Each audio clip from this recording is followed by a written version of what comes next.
Click on Create New Diagram. Give your diagram a name and click on Create. To add shapes to your diagram, drag them from the sidebar.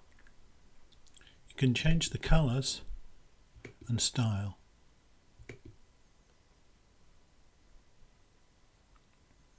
You can also resize them.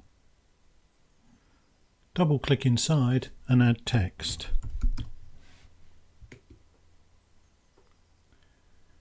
If you want to add images, go to the search shapes,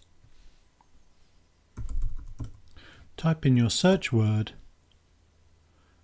and then wait for the icons to appear. Then just drag them onto your graphic canvas and resize them.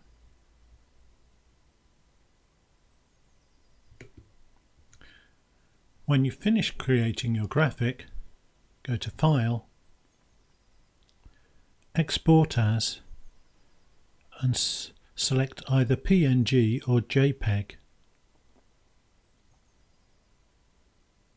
You can also save your infographic as an XML file and then reload it or share it with others who can edit it.